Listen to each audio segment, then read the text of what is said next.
bet You're opening. she gets us around town. Tells her how many. And I'm ready to because I thought it was going to be, well, I thought it was going to be the 10th and the 14th. You missed it. You missed it. Because I'm the host. Oh, Oh, welcome that's why you everybody. wanted. Oh, yeah, that'd be good. Because, A reminder that we meet today and then not again until January. For obvious reasons, we would butt ourselves into Thanksgiving and Christmas. Trevor, do you want to say anything about the way we're doing the videos? Yeah, so if you go on the newsletter now, over at the schedule where the, for the different UMW studies, at the very bottom you'll see a link that says something along the lines of like click here for past recordings, and it should take you to all the past recordings and all future as they go there. So it's keeping them on our YouTube now, so you can also find it that way, but the quickest way will be through the newsletter. Is that starting today or past? That is starting from since I've been here, so I guess the last year. So. Oh, so the last year. Yeah, so I've uploaded all the past that I've had, including the most recent ones, and we'll be putting them there future as well. Is the Carmen Coughlin on there? I'm sorry? Carmen Coughlin who did the Black Neighborhoods. Yes, it is. Yeah. Oh, that's a good one. She Yep. was here like last March. Yep, that is absolutely there. Yeah. So I think we have any about. of you missed the snow. Oh, yeah. That was She will be on there. Mhm. And we just figured that would be a good way for people, if they want to look at the book study, they could look and say, oh, I missed that one, but I can get the Right. video on it. Right. So today we are fortunate to have this remarkable author with us, but also to have Sally Bates. Yay! And we love Sally Bates. And Dana, we can't imagine how you maneuvered your way through life and came out so incredibly. So we're hoping to hear your secrets. Sally? Thank you.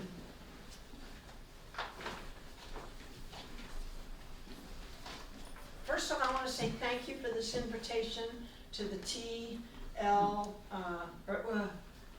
THC, the Terrific Hair Club. All the ladies over here.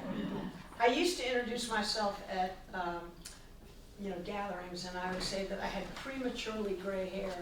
Now I just have anyway. Okay, my dear friend, J. Dana Trent. The J stands for her mom. If I get this down, this is weird. It's not on. No, It's not. I just want it down. Oh. I'll just stand up. Oh, you want to give me a little technical support? Right in Fran's face. That work? Thank you. J. Dana Trent, the J stands for that's her mother's, named after her mother, Judith. The Dana, she's named after her hometown, Dana, Indiana, which is a 2-stoplight town in the middle of flyover country. And just that whole decision to handle naming your child that way, I thought, well, if my parents had had their way, then I would have been S. Maplewood Base. And Dana, be glad you were not born in Lizard Lick. As the chaplain of Duke Divinity School, I was fortunate to hire Dana as my administrative assistant in 2004. Now, I've only been there 2 years. And she had finished her studies at Duke, and she was coming off a year-long residency in clinical pastoral education, shorthand CPE. And is it Duke or Carolina? Was it Duke? It was at Carolina. It was a CPE at Carolina. And the people on her cohort called her the Little Death Chaplain. The patients that were assigned to her were in medical ICU, so these are the patients that were terminally ill and were probably not going to get well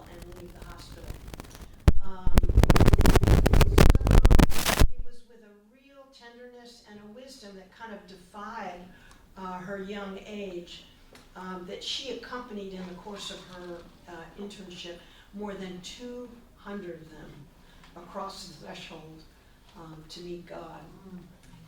She had, it turns out, these deep resources for relating to families in crisis, and she just knew how to gently enfold her families in friendship and tenderness, and to lead them. And in her interview with me, I asked her about what that whole experience meant. And she said she discovered the virtue of knowing how to hold safe space for people. And that's just such a beautiful phrase that encapsulates her work as a chaplain.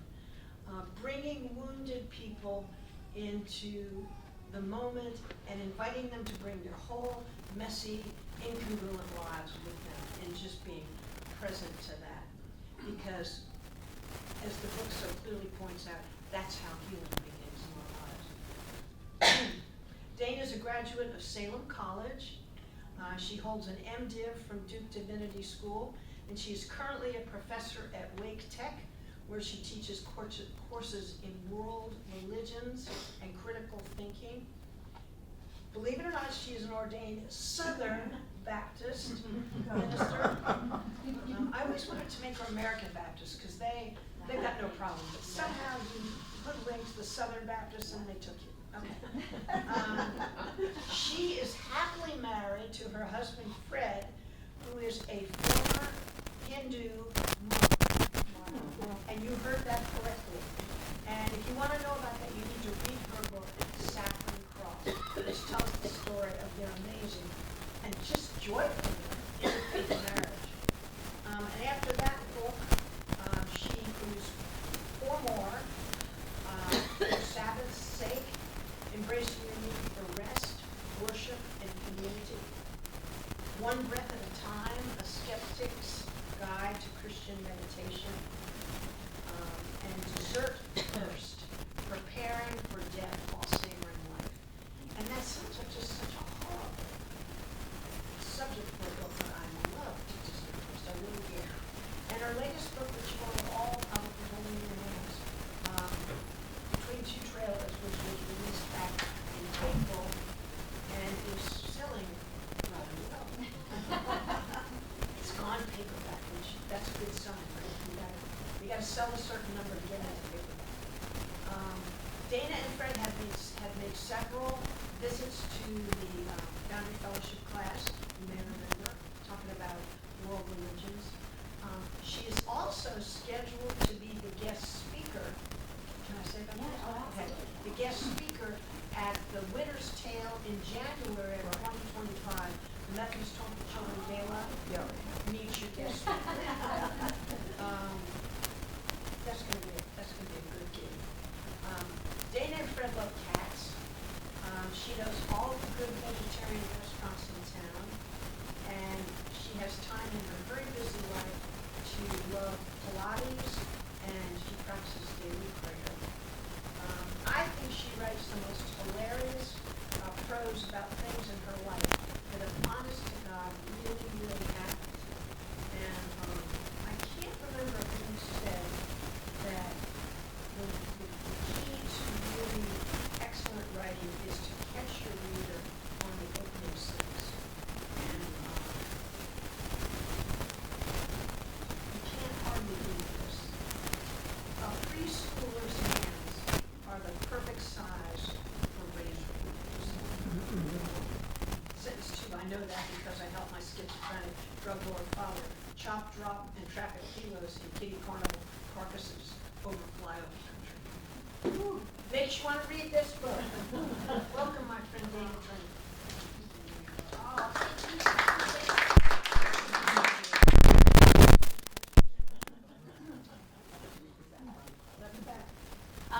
And you asked how I had made it through. There's an angel right there. That's it. You make it through because of people. And Sally is one of my favorite people in the whole entire world. She's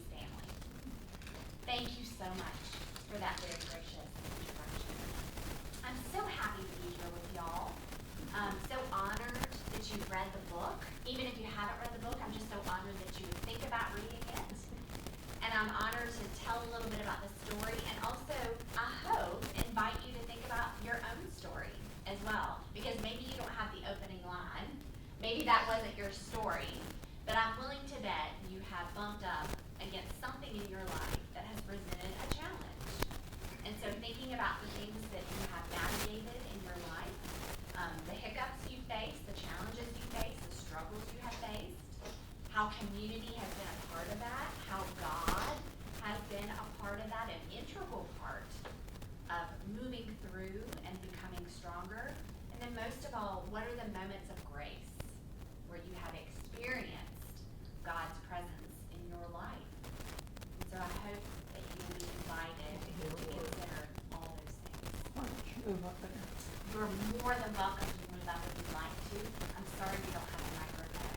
But what I can do is what my students love, which is my outside voice. Somebody can come sit right here. Absolutely. You know what? I think there might be some back row Baptists in this room. So I'm gonna move my pocketbook and my water, and y'all can reach up wherever you want. But until then, I can use my outside voice. Last week at Wake Tech, we did a in-service didactic on this book through the library system at Wake Tech. I say library because I'm country. And we had unexpectedly had 127 students show up. We were expecting 30. Wow. And so we were in a small little cave of the library with no microphone. And so I used my outside voice that day, and the students said, Professor Trent, I did not know that you had such an outside voice. I said, lots of practice. Lots of practice. So before we get rolling on this, I'm going to ask you the question that I have asked everyone that's ever seen this book or encountered this book. And the first question is, what does home mean to you? When you hear the word home, when you see the word home written, what do you think of? What comes to mind for you? So 1 minute, turn to your neighbor and share with them any words, adjectives, synonyms, anything that pops in your head when you hear or see the word home. Ready? 1, 2, 3, go. My grandma. What do you think of that? I think of both.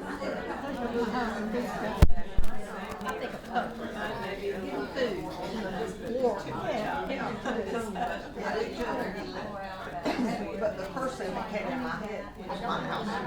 Well, right. Well, it's a mix. Yeah, it is.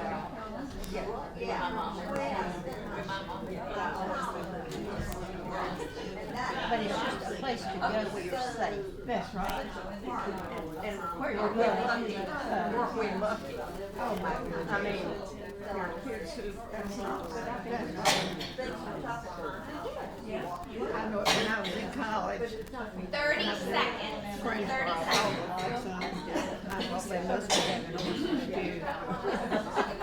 Oh yeah, because that was my memory of home. Okay. Your final thought, because it's a good one. All right, this side of the room. When you hear or see the word home, what comes to mind? My mom and daddy. My mom and dad. Your My parents. grandmother's house. Your grandmother's house, a specific place and specific people. What else this side of the room? Comfort. Comfort. Very good. Anything else? Back row? Happy. Happy. Good. All right, we'll bounce to this side. What bubbles up for y'all? Comfort. Yes. Relationships. People. Georgia, a specific place. Yes. Love. Love. Oh, I love it. Anything else? The house I grew up in. The house I grew up in. A specific place. Grandmother's place, your own house that you grew up in. Good. These are the people and places that have shaped you, right? Would you agree? Mm-hmm. Most of you have very positive answers. Now, I didn't ask you to go into this but for the most part, most of you in this room have a warm feeling of home. A lot of folks don't have a warm feeling of home. And the beauty of this question is that you can ask it to anyone you have ever met and they are going to have an answer. All right, they are going to have an answer. We talked about this question in September at the Methodist Home for Children's Gala in Wilmington.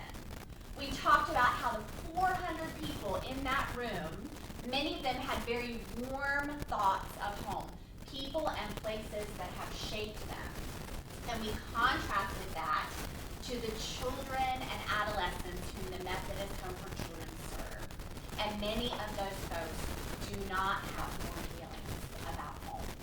People and places that have shaped them in not so great ways.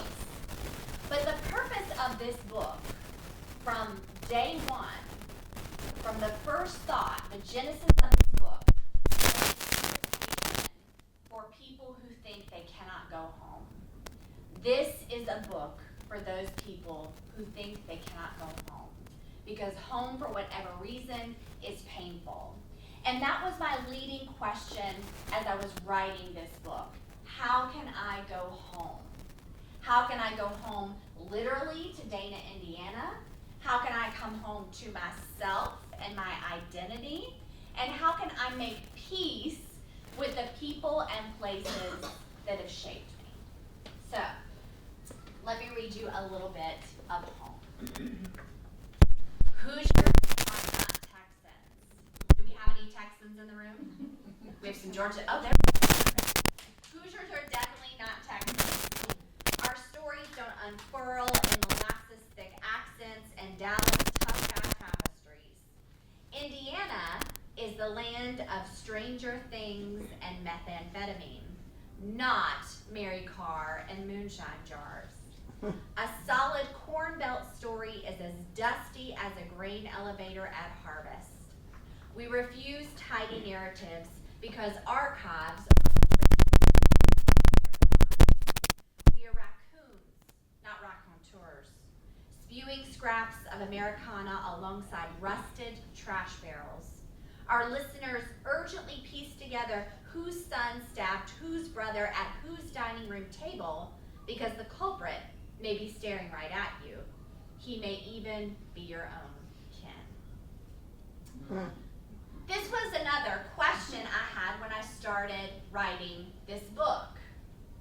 I knew 7 years ago when the idea came to me that I had many mental Polaroids of my upbringing. But I also knew that those mental Polaroids needed to be shaped out. They needed to be flipped. Y'all remember a Polaroid? Y'all are too young to remember. But when I was growing up, we had to do this number to get them to develop, right? So I knew I had my own mental Polaroids of my upbringing in my childhood. And I also knew that I had bits and pieces of a story, because Hoosiers do not tell linear, beautiful stories. You'll get a detail here, and a detail here, and a detail here, and you've got to string it together like a string of pearls. So this book started with curiosity. Curiosity about home. What did home mean to me? So from there, I love to tell this part of the story because it's like how the sausage gets made, the vegetarian sausage, we'll say.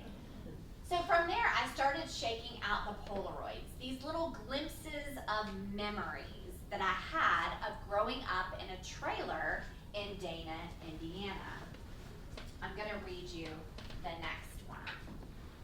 I know you've read this section, but this was the first mental Polaroid I decided to give it a shake. All right? The day I was expelled from preschool at age 4, okay, I went home and I remember my father sort of dusting his hands and saying, well, kiddo, I guess you ain't gonna be good at school. This is what he said. Kids make the best hustlers, King told me the day I was expelled from preschool. He lifted me onto the counter and coated his arms with palms full of petroleum jelly from the biggest Vaseline tubs that Walmart sold. Then he greased up mine. No one expects a runt in a Looney Tunes shirt to shank you, he said. "Budgie," he said, and pointed to my chest. Then he sealed my street name with a Vaseline cross to the forehead. "Budgie," I parroted back, finger to my own chest. I was 36 and just beginning to write this book when I learned that a budgie is a parakeet. They are as skilled at call and response as larger parrots, perfectly mimicking their owner's vocabulary and syntax. At age 4, if I was going to help him sling drugs, he needed me to first be his canary in the coal mine and second, copy his every move. "Guns are for idiots," he said. He was right about that. He handed me my first pocket knife, a fold-out 2-inch blade with a horse and buggy painted on the handle. "Knives teach you to accept the inevitable," he said. "You'll get stabbed," he added, "but you'll survive. No big deal. Besides, that's what the Vaseline was for. An enemy's grip, punches, and knife points would slip right off, and I'd be ready." So a couple of things were at work in painting this scene. I knew that I had a memory of being expelled from preschool, sitting in the corner and peeling off paint off the walls because I was bored, right? I knew I had a memory of going home and him taking the Vaseline tub and starting to teach me what all street fighters know, and boxers too, by the way, if you've got a boxer in your family, is that Vaseline is an essential tool for street fighting. I remembered the knife, right? I remembered the Looney Tunes t-shirt. I remembered the razor blade, and I remembered the smell of marijuana. And so how did all that fit together in something that had happened in actuality, right? So that's when I began to piece together the string of pearls, as my grandmother would say, Glenn Miller, right? And so one of the things that I did first in this book was gather all the mental Polaroids. Then I gathered all the real Polaroids, because we do have photographs. Then I began to read letters that my parents would write to their parents and write to each other. I read journal entries. And so I knew I had this sort of soft evidence, right, of photos, family photos, and letters and journal entries. But then I thought, did this drug trafficking front really happen? Was I really a lookout for this business? So then I started to seek primary sources, and I began to conduct interviews of entourage/gang members who had participated in this business. I interviewed each of them individually, did not tell them that I was interviewing each of them, to see if they would corroborate one another's story, just as you would put a witness on the stand and cross-examine, right? Guess what? They all told the same story with a lot of gravitas and concern, and one by one they would repeat verbatim, "I was very concerned that your dad would take you on these drug drops. I was very concerned that you were standing outside a warehouse by yourself with a knife." Each of them had a concern for my personal safety, and they expressed it to my father. And that's when I knew, okay, there's something here. Something has happened, and each of these participants are naming what has happened, and they're all saying almost the same thing verbatim. Then I got the court records, okay? There's nothing like court records. A grand jury indictment. That'll do. I'll read 150 pages of a grand jury indictment, and I did. Mental health records, inpatient psychiatric records of the delusions and hallucinations of a schizophrenic man and a borderline woman. Then military records, where military physicians had tried to discharge King Lumen from active duty because of his schizophrenia diagnosis. But This was the era of Vietnam. So guess what? We need soldiers. So the conclusion was, and we also need soldiers who are a little, not too terrified of things, right? So the conclusion was, this soldier is fit for active duty. Okay, so after I had all the evidence in our guest bedroom spread out, and Fred said it was a complete mess, but I knew where I was going, then I knew that I could start mapping out the story. I had the facts, I had the evidence, and I could start understanding what the character development was, and the plot line, and the overall themes. And one of the things that y'all may be interested in, one of the things that was my favorite, was religion. It was the theological theme of how these two very religious people landed in a pickle, right? A real pickle of being very unwell and starting this illicit business. How on earth did this happen? Well, we can trace it back to the Crystal Cathedral in Garden Grove, California, and the hour of power. Y'all are absolutely too young to remember Dr. Robert Schuller. Sure. But he had a weekly television show. And when my parents worked together on an inpatient psych ward in Ohio, they followed Dr. Robert Schuller quit their jobs to go worship at his feet in Los Angeles. And from there, as his devotees, self-described devotees and disciples, they lived in LA for about a year and a half before they went broke. Of course, right? Of course, it's an expensive place. That is when they moved to the trailer park and decided on this elaborate scheme of moving drugs across the country in kiddie ride carnival amusement rides, that you could move drugs seamlessly across state lines and county lines, of course, because this is the age before 24/7 surveillance. I tell my students I would not recommend this endeavor now. But 40 years ago, it was a great idea. And sidebar, I did find the LLC paperwork for this business. We changed the name of it, of course, in the book, but it is a register, or was a registered LLC. There you have it, okay? So now when you go to the state fair and you take your grandkids over to Kittyland, you can think about that when you see those hydraulic ponies, whose carcasses are hollow on the inside. It makes it very easy to hide whatever you need to hide in these animal parts.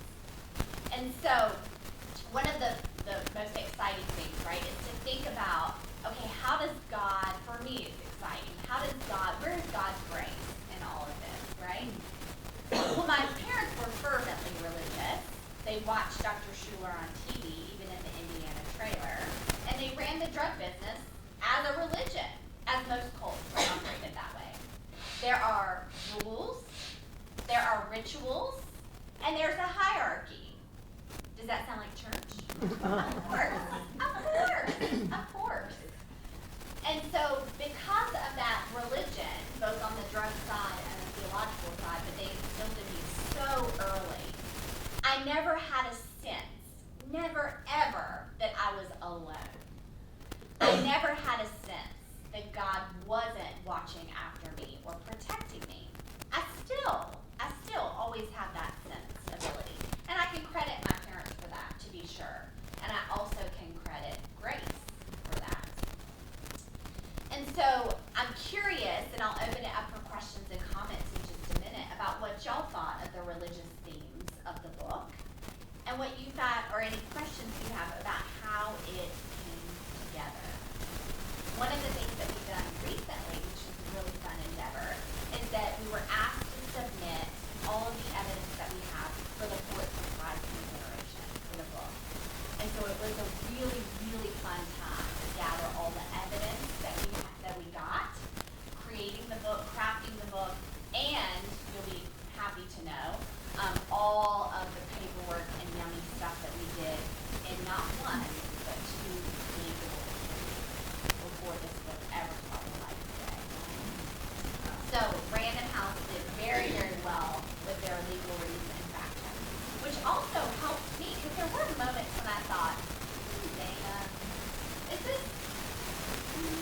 really have the evidence that, to corroborate what you think you saw. Is this really true? Is this a true story? And the best part is that on tour, stop after stop after stop, entourage members, hometown boys would meet me on the stops and surprise me. And one by one, they would stand up in a crowd of people, and not necessarily to disclose that they were part of the business, but they would stand up and say, "We are so proud of Dana, we are so Budgie, we're so proud of Budge, we're so proud of this book, we know King would be very proud of her," and every word was true. And if that isn't a vote of confidence, I don't know what is. And so the reception of the book has been amazing and outstanding, and I'm so fortunate for that.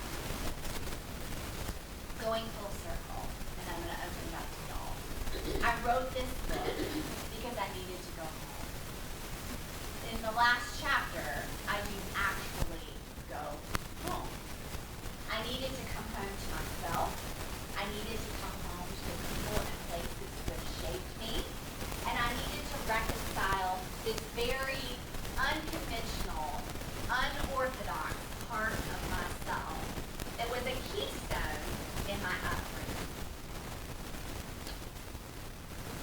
I realize now that the real danger of my drug trafficking childhood wasn't the weapons or the fight training or the drug business. It wasn't King's schizophrenic psychosis or the lady's personality disorder.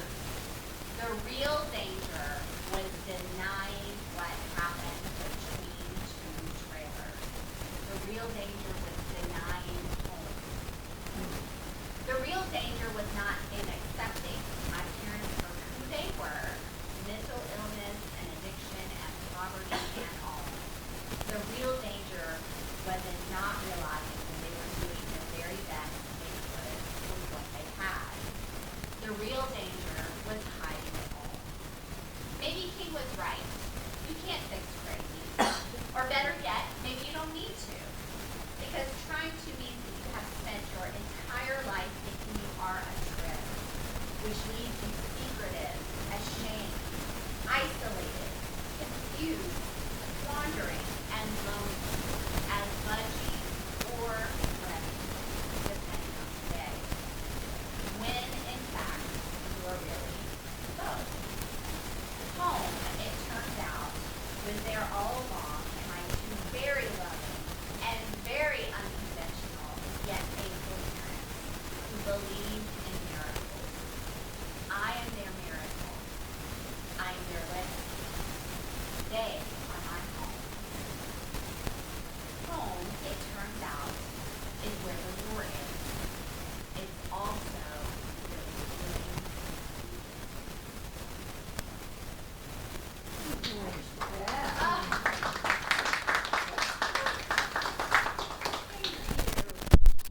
So friends, I'm going to open it up for questions. I let Ann know that I do have to get back to my day job at 12, where I teach 180 adolescents at Wake Tech who have a project due tomorrow. So you can imagine the emails and phone calls that I'm getting today. Professor Trent, what do I do? Where do I go? How do I begin? Today. Yay, tomorrow. But we've got 20 minutes. So questions, comments, we can bounce back and forth, anything specific that you have. Any thoughts? What was, Oh, and then we'll go here first. oh, your book reminded me of the book Educated. Yes. Yeah. You know, Thank you. very difficult childhood and then Yes. coming out. Yes. Well, good for you. Thank you. Thank you so much. Educated was one of our book models. Glass Castle Oh, yeah. was our other book model. Yeah. Of course, we didn't tell anyone that was our book model, but we were very fortunate that Publishers Weekly, in their review, said fans of Jeanette Walls and Tara Westover will love this book, which was very kind of them to say. So they did a direct comparison, which we were so fortunate to get. So thank you for that. Yeah, those were definitely those are books in my mind, like those are the acharya is a Hindu word, like those are the goal, right? They're so well written, so well done, and so poignant, just ridiculously vivid and hard to read. Yeah. Thank you. So you had no siblings? I do have a sibling. Yes. Yeah. I have an older brother. Yes. He is 18 years older than I am. So out of the house. Yeah. He was just beginning, he's a May baby, so he was starting Duke in August when I was born in April. Yeah. So next, I'm sorry, is it when? It's October. This coming month in November, this was so sweet. A few weeks ago, he called and said, "Sis, I really want to take you to my medical school reunion. Will you be my date for the night?" Oh, wow. Because he said, "I want people, to see you. I want my friends whom you knew when you were growing up, little, to see your accomplishments." And he said, "I'm so proud of you." So he was gone when He this was gone. happening. He's your half brother. He is. He and I never make the distinction, but Right. yes. But biologically, yes. In fact, when we do our DNA, we send off, we always love to see if we're going to get notified. So he's always notified either as my half brother or my uncle because of the DNA percentage. Oh, yeah. We always get notifications, which we love. But yes, we do not have the same father. His father was a steady Eddie 1950s accountant, played golf and softball every weekend. Very steady, hold it in the road kind of guy. Yeah, but also a chain smoker. And so he died when Ron was 19. Yeah, Lee is Ron in the book. Yeah. Yes. Yeah. And you had a question. What was it like reliving this while you were writing it? It's a great question. It was hard. It's harder now, actually. When I was writing it, I could do this number. I tell my students in world religions, if you're having challenges studying a religion that is not your own, put on your academic glasses and give yourself a little distance, right? So you can look at it as an anthropologist or sociologist. That is what I was able to do when I was writing it, okay? When it came out, this number, complete vulnerability hangover, that is still happening 6 months later. And the reason for that is that my editors and the lawyers and the publisher, every single one of us knows exactly what's wrong with this book. We know where the gaps are. We know what we had done, wish we had done more of. We know what we wish we had done more of but couldn't have because of a page count, right? And so the biggest gap in this book, which I hope will be the book's follow-up, which I have a proposal due Friday, so y'all pray for me, is how did this happen? How did I fare when I was writing this book? Yeah. And how did I cope all along, right? But really the coping, again, the hardest part has been after publication, because you're out there, your underbelly is showing. When you're writing it, you got a little bit of a safety, you got a wall, that's how I view nonfiction. So that book, hopefully, if it gets picked up, will be about all of the tools and mistakes and failures that happened to me primarily during adolescence, right? That we really didn't get a chance to explain. Because I go to book clubs. Y'all are the last book club I'm doing. So y'all, this is it. We said this semester. Ever? Ever. Yes. Yeah, ever. Yes, ever. Y'all are super special, and I'll tell you why. When I go to book clubs, most everyone says, "You seem fine. You look fine. You look fine. You're fine." Ask Freddie. Ask partners, right? Ask your partners if you're fine, who see you day in and day out. Yes, fine, as in functional, completely functional. I do not have any mental health diagnoses. I do tend to be very stressed, though, Sally knows. Probably have undiagnosed PTSD and a little bit of undiagnosed OCD. Most definitely a food addiction, which I'm in 22 years of recovery for. And so it's kind of like whack-a-mole. You figure out one thing and another thing pops up. And that's what has been the case since I published this book, and really during. And so that's what that book will be about, all the therapy the tools, the trial and error, the spiritual practices. Because Sally knows this, she mentioned prayer. I'm up every morning at 5:30 and doing at least an hour of spiritual practice before I have to be down at Alexander Y to wave at Rush Beam as he's coming out of CrossFit and I'm going in. And so that's a lot. That's an hour, I call it an hour to feel human. Because when I wake up every day, the clock resets. And it takes that much practice to get my mind right and my spirit right and to push through trauma.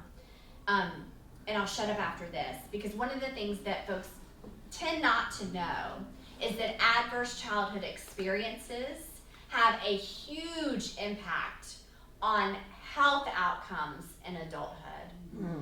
And adverse childhood experiences are 10 sort of categories under 3 big categories of abuse, neglect, and household dysfunction.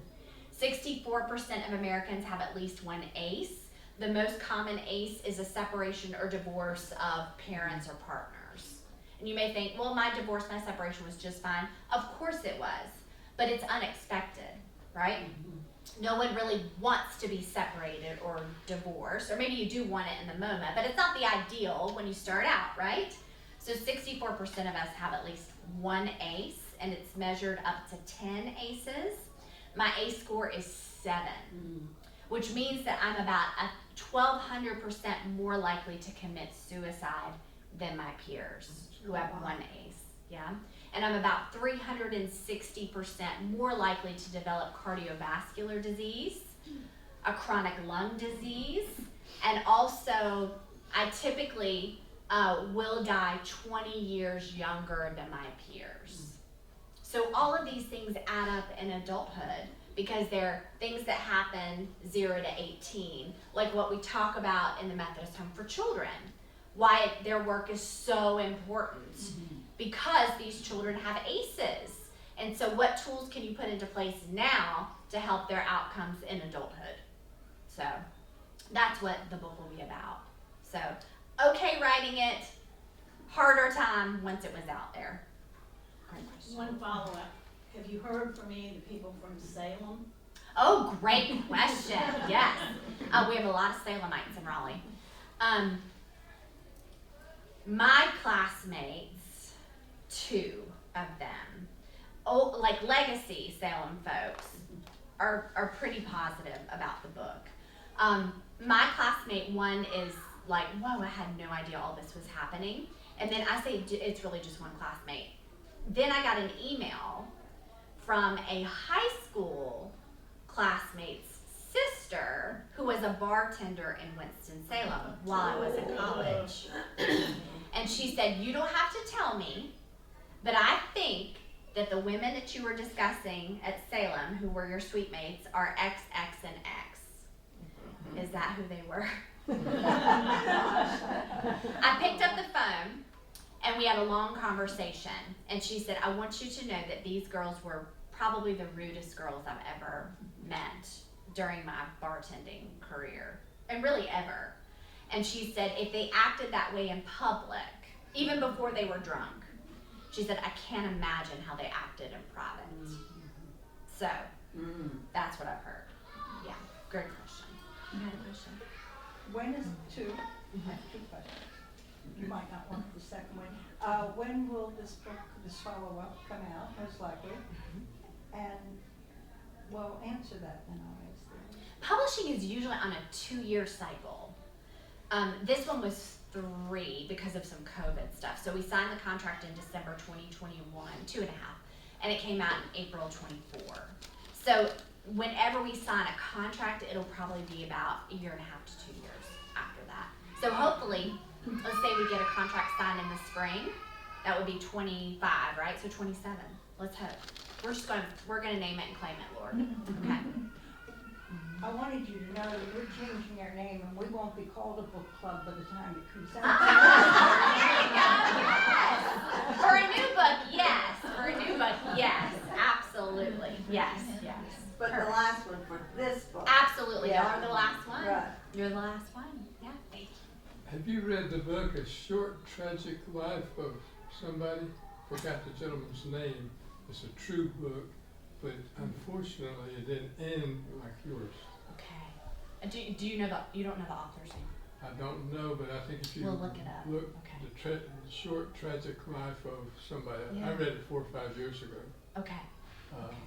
You know, this book reminds me of that book. Wow.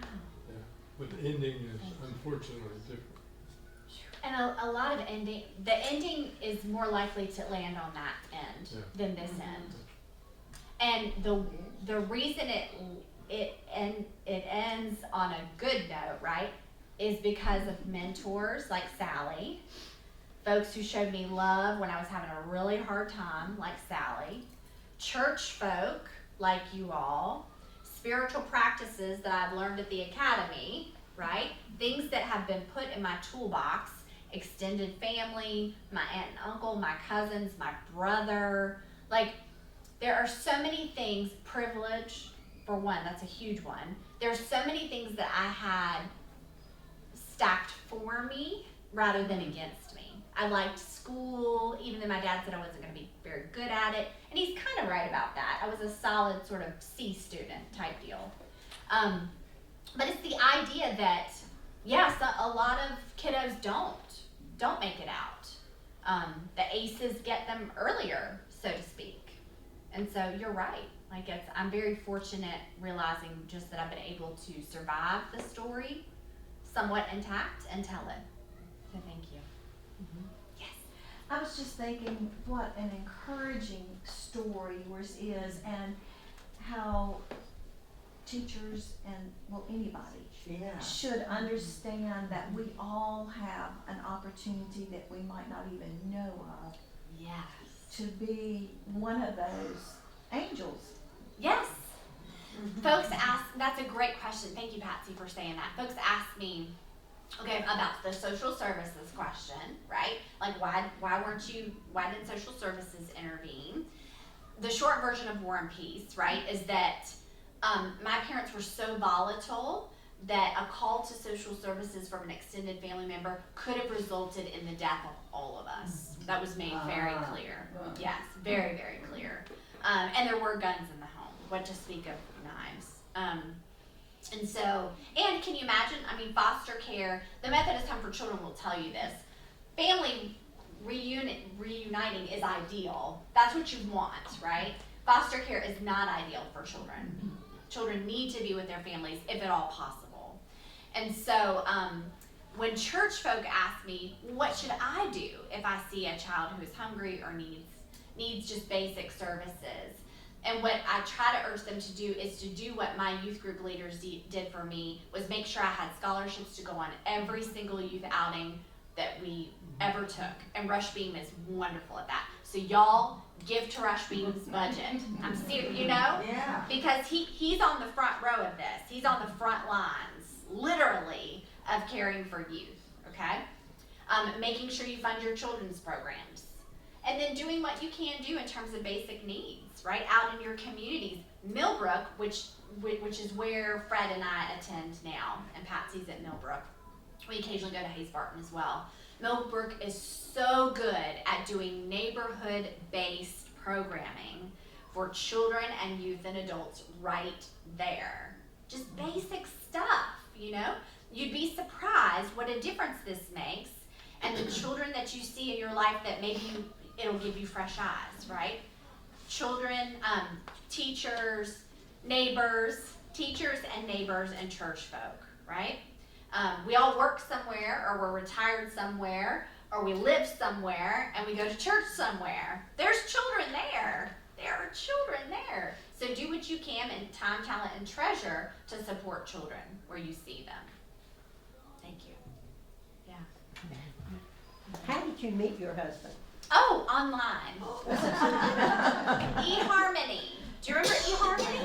Yeah. I don't even know if it's still around. But we met in December of 2008, back when online dating was still like, yeah, it was like a little edgy, but safe. But eHarmony is pretty safe, I mean, to my knowledge. And yeah, and we would have never met otherwise. We had no circles that overlapped. And so, but you know what we why eHarmony matched us was the strong religious and spiritual interest in our lives on both sides for us. And so we were an immediate match because of religion and spirituality, even though the religion and spirituality was very different. It was such a priority in our lives that we were the two that got matched up. I know, I forget we met on eHarmony, and every time I remember, I always like say a prayer of thanksgiving. Because what are the odds? Yeah. You know, it's just Well, it's wild. because, would you date a Baptist? Right. Yes. Would you date a Methodist? Yes. Would you date a Jew? Yes. Would you date a Muslim? And then it said, would you date a Hindu? And she's like, oh yeah, okay, sure. Sure. What are the odds, right, that I'm going to get matched with a Hindu? Exactly. Sally remembers that story from Saffron Cross. Yeah, it's like, I thought for sure, okay, I might meet a Presbyterian, right? Which was an interfaith marriage, you know, 20th century. Yeah. So that's how we met. Yeah, eHarmony. Great. Well, was your brother, was he knowledgeable of how you were growing up as a small child? No, not in terms of drug trafficking. Mental health, yes, because when he was a kiddo, when he was 5 years old, our mother was hospitalized at Duke for 3 months. And so that had a huge impact on his early childhood. And so he absolutely knew that aspect, and he was very connected in terms of caring for me on that level, but not the drug business level. Okay. Yeah, my parents were very good at sort of keeping that part. Kiddie rides. It's kiddie rides. Well, he saved you and your mom a lot of times. After, He was a yes, when we steady moved. guy. Yeah, so once we got Uh-huh. on that other side, then yes, Yeah. absolutely. Yeah. Yeah, I think I told y'all in the book, you know, we were in Puerto Rico for Christmas a couple of years ago, and he and I were on a walk together, and I said, how much money do you think you lent Mom? And he said, probably about 45 grand. I was like, dang. But because his father was an accountant, Yeah. and his father died when Ron was 19, Ron was very good at managing his funds. So he had it to share. Of course, he never got paid back. So, I know. Well, monetarily. Monetarily, correct. That's right. Yes, thank you. Yeah, so, yeah. He's my angel. He's my hero. Yes. Yes. The steady force from day one. Oh, boy. Yeah. Yes. Like, literally. Yeah. Yeah, he is. I wondered, in the book, your cousins, your two cousins, were very important in your life, and I wondered about them. How have things turned out for them? Oh, so they are my best friends. We have a text chat called Sisters, and there's something going on in that chat every day. And we talk several times a week on the phone. And they were the first tour stops. And so I went to Indiana first and stayed with Doggy, that is literally what we call her, Doggy. And then I went to Memphis, or then we all met up in Illinois and had a road trip down to Memphis, the three of us girls. And so then I was with Linda. And Linda is actually, it is a street name, but it's pronounced Linda, but we couldn't put that in the book. So it's Linda. Well, I just knew their childhood was not as traumatic as yours, but it was still by my terms when I think about Yeah. my childhood and my children's childhood. It was still quite unusual. Oh, it and was. stressful. Growing up in Dana was just so unusual. Do y'all remember the Brizo the clown story? Yeah. Okay, he got beat up in Dana. On Facebook the other day, Brizo was on Facebook, and he said, "I've read the book," and he said a few of the details about my beating are different, but most of it's true. so people are coming, like people for the most part, I would say 98% have really positive reception, including my family. Is Viper still around? That's a question that we get asked a lot. To our knowledge, he is not, right? And only myself and Uncle Luge know his identity. And the girls, cousins, asked one time, "Dad, tell us who that is." And he said, "Only Budgie and I know, and neither one of us are ever telling." So I was like, well, good. Good. But to our knowledge, he's long gone. Yeah, long gone. Yeah. Good question. So are you getting any nibbles at doing something else with this book as far as movies, a series, or being Oprah's book? Or? From your lips to God's ears, for sure. We have gotten a lot of nibbles. My family calls Hollywood Hollyweird for a reason, right? It's not like publishing. Publishing is very cut and dry. You sign a contract, we'll publish your book. You know, this is how traditional publishing works. There's no like hidden agendas. And so we've gotten tons of nibbles and bites. I've got a phone call at 4 p.m. today on another nibble and bite. So we'll see. It just, you know, we've had so many meetings and phone calls, and maybe one day it'll be the right fit, you know? So y'all pray. I Y'all can pray. see that as a mini-series. Oh, thank you. Yes, that would be fun. That would be so fun. So y'all keep praying. Keep it lifted. Yeah.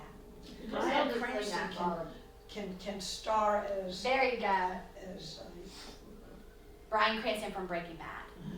If you saw that show. Yeah. another thing that and there's no answer to it, but I couldn't help but wonder about when I finished the book was, it seemed like the point where, to me, in the book, where you actually had a chance to survive and function was when you moved to North Carolina. Yeah. Yeah. And I keep thinking, I wonder how things would have turned out for you had your mother not made that move, had they not had that falling out and you had to totally grow up in that situation. That was sort of the thing that was your salvation, I guess. 100%. To North Carolina. It was one, and because you asked about the sisters, cousins, you know, how they're doing, I will tell you that they tell me at least once a week, that, Lord forgive me for saying this in a church, but if you had stayed in Indiana, we know you'd be a drug addicted prostitute working at the Naughty Renati. You know? Like they know that for sure, and that would be totally true, 100% true. You know, I needed a change in environment. Now, you swap the devil for the witch sometimes, right? As my mother loved to say. And so it wasn't without its challenges. But it definitely, I think getting out of that environment was very good. When I was reading, I can remember I had such a sense of relief when you moved. I was so worried about it. And then Thank you. I did. I really kind of physically felt this sense of relief that at least she's removed from that terrible situation. It wasn't perfect. No, not at all. But it was a much safer Much safer. situation. You had much more of a chance to Absolutely. survive. And your mother was a North Carolina debutante. She was. I know. Yes. That That's was, right. you know, She was very, part of the society the around lady. here. Yeah. Absolutely. She had, she did. She had her support system. This is Yeah. a good segue to the title of the book. Can you explain the title? Oh, Between Two Trailers. I'll do this and then we'll scoot. And Ann has my email address too if something bubbles up. Okay. Linda, we were on a cruise ship January 2018. And we were walking, I was speaking on a cruise ship with the Upper Room. Y'all know the Upper Room out in Nashville. This was a women's retreat on a cruise ship, of all the things. So Linda went with me, and we were walking on that track on the upper level of the cruise ship. And we were talking about the Naughty Renati. And she said, why do you think you were at the Naughty Renati at age 4 learning to wash your hair in the shower? And I said, I don't know. We must have been between trailers. And she said, that's it. Between two trailers.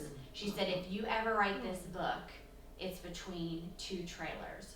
Your life between these wild trailers and trailer park folk. This carnival existence. So she named the book. Yeah. Good. Between Two Trailers. Well, may we pray together? Do y'all mind? Okay. Let's do that. Let us pray. Holy God, we give you thanks for time together. We give you thanks for books and people and stories and home and grace. God, you are present with us today. You have always been present with us. And may you be present with us in the future as we meet unexpected challenges and joys. May we always remember that you are our protector and that you are our grace. Through your holy name we pray.